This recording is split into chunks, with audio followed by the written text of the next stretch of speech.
Hola, ¿qué tal? Muy buenas tardes. Nosotros somos estudiantes del grupo de primero K del Instituto Tecnológico Superior de Santiago Papasquiaro. Somos pertenecientes a la carrera de Ingeniería en Minería.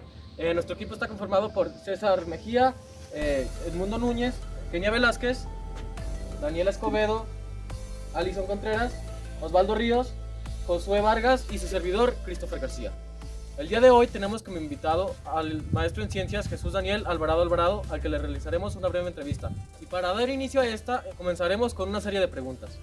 Ingeniero, maestro en ciencias, Jesús Daniel Alvarado. Buenas tardes. Buenas tardes.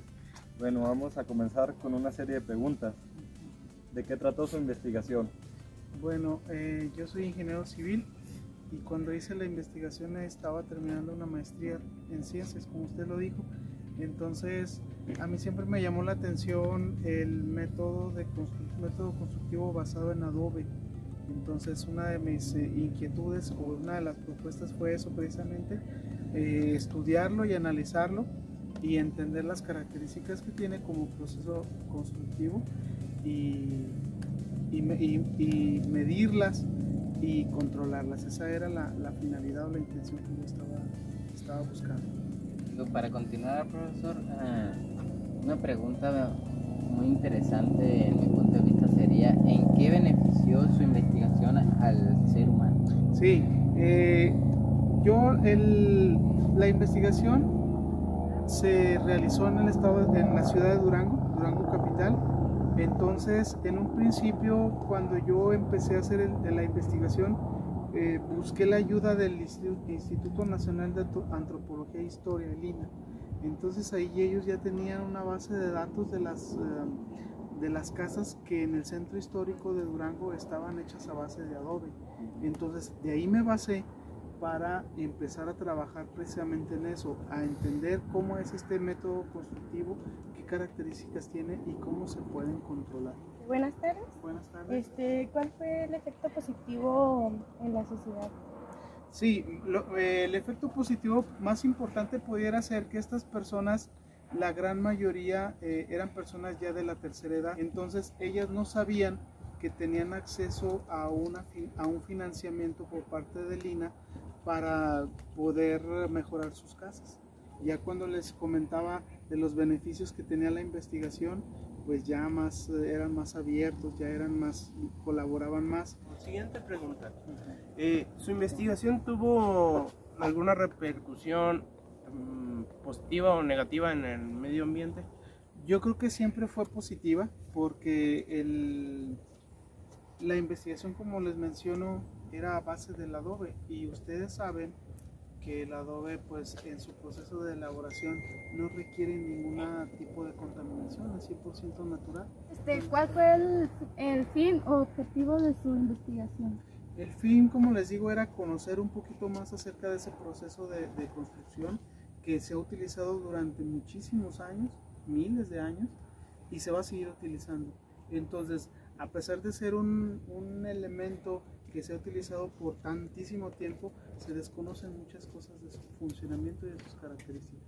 Entonces, la investigación consiste precisamente en conocer cómo se comporta, cuáles son sus características para poder utilizarlo de una manera segura y confiable. ¿Cómo usted utilizó los recursos económicos en su investigación? El único recurso al que yo tuve acceso es que al entrar a la maestría yo obtuve una beca.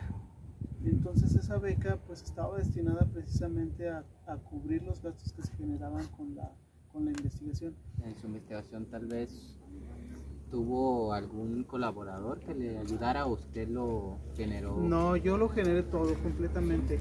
Como les digo, la única colaboración que obtuve o la única ayuda o el único apoyo fue del INAH, pero nada más con bibliografía. No hubo apoyo económico ni de una persona que me ayudara. ¿Tuvo algún patrocinador? No, un patrocinador como tal no. ¿Hubo sujetos de estudio? En este caso sí, yo creo que sí, es difícil que no haya sujetos de estudio. En una investigación, por supuesto que tienen que haber sujetos de estudio. En este caso, el sujeto de estudio era el adobe como elemento constructivo, pero también las casas que estaban hechas a base de este elemento, esos eran mis sujetos de estudio. ¿Cuál fue su relación con el sujeto de estudio?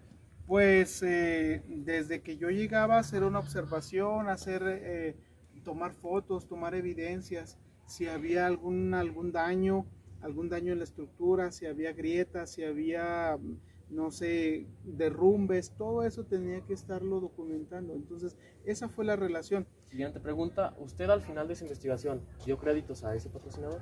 Por supuesto que sí. En el documento hay un apartado de agradecimientos y ahí yo le di las gracias, lo cité, hablé de él, de la colaboración que me había hecho. ¿Qué medios utilizó para publicar o divulgar su investigación? En ese tiempo nos pedían un documento impreso y también yo lo complementé con unos videos que realicé, también en la investigación, también los complementé ahí y eso fue lo que nos pedía en ese tiempo. Ya para finalizar esta serie de preguntas, ¿su investigación fue publicada en alguna institución u organización reconocida? No como tal, pero cuando yo terminé la residencia, como les digo, hice un documento.